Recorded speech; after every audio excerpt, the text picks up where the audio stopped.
Assalamualaikum warahmatullahi wabarakatuh. Bismillahirrahmanirrahim. Alhamdulillahi rabbil alamin. Allahumma salli ala sayyidina Muhammad wa ala ali sayyidina Muhammad. Amma ba'du. Para sahabat yang dirahmati Allah Subhanahu wa taala, salah satu doa yang dibaca ketika menunaikan salat subuh adalah doa kunut. Di antara redaksinya adalah Allahumma hdini fi man hadait dan seterusnya. Permasalahannya, tidak semua orang hafal doa kunut ini. Lalu, bagaimanakah hukumnya kalau kita tidak hafal doa kunut? Bagaimana pula kalau kita sholat subuh tidak membaca doa kunut? Apakah sholat subuhnya sah atau malah batal? Menurut para ulama mazhab Imam Syafi'i, membaca doa kunut ketika sholat subuh hukumnya sunnah. Imam Nawawi di dalam kitab Al-Adhkar menyebutkan, ketahuilah bahwa doa kunut dalam mazhab Syafi'i sangat dianjurkan dibaca ketika sholat subuh. Hukumnya sunnah muakkad. Jika meninggalkan doa kunut ketika sholat subuh, maka sholat subuhnya tidak batal, tetapi disunnahkan menggantinya dengan sujud syahwi, baik meninggalkan doa kunut dengan sengaja maupun tidak. Seperti misalnya tidak hafal doa kunut. Dengan demikian, jika kita tidak hafal doa kunut, maka hendaknya kita berjuang menghafalnya agar kita dapat mengamalkannya ketika sholat subuh.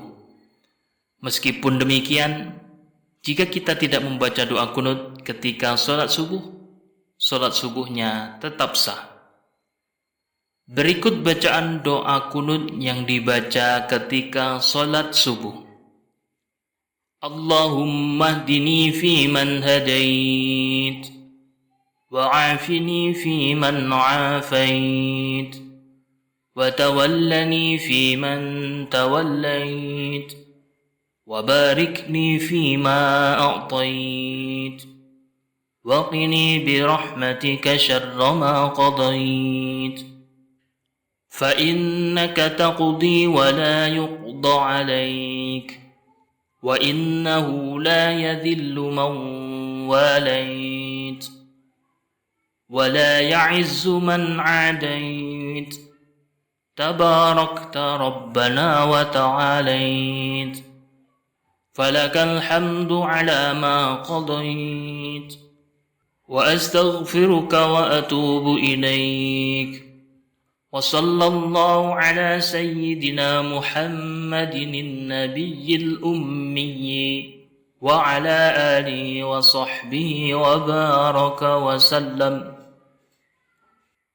اللهم اهدني فيمن هديت وعافني فيمن عافيت وتولني فيمن توليت وباركني فيما أعطيت وقني برحمتك شر ما قضيت فإنك تقضي ولا يقضى عليك وإنه لا يذل من واليت ولا يعز من عاديت تباركت ربنا وتعاليت فلك الحمد على ما قضيت وأستغفرك وأتوب إليك وصلى الله على سيدنا محمد النبي الأمي وعلى آله وصحبه وبارك وسلم.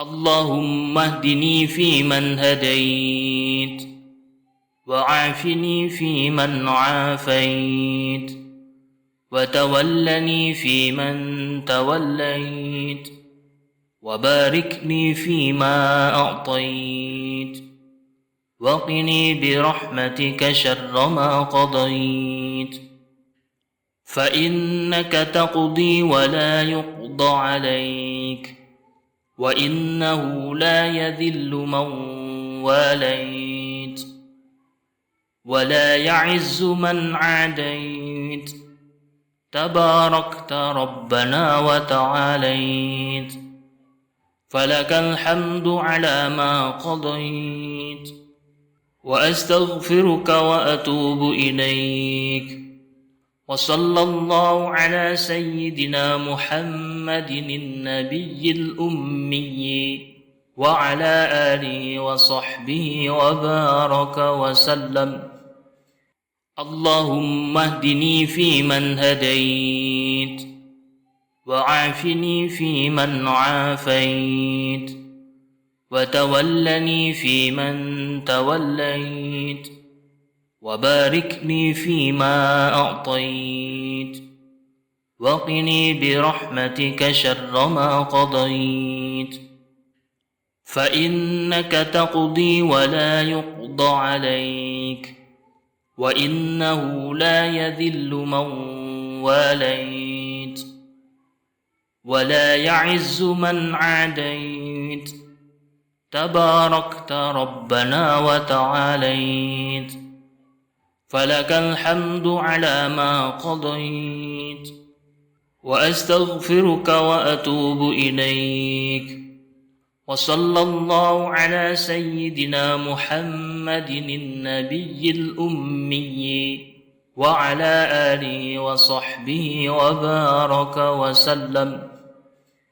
اللهم اهدني فيمن هديت وعافني فيمن عافيت وتولني فيمن توليت وبارك لي فيما أعطيت وقني برحمتك شر ما قضيت فإنك تقضي ولا يقضى عليك وإنه لا يذل من واليت ولا يعز من عاديت تباركت ربنا وتعاليت فلك الحمد على ما قضيت وأستغفرك وأتوب إليك وصلى الله على سيدنا محمد النبي الأمي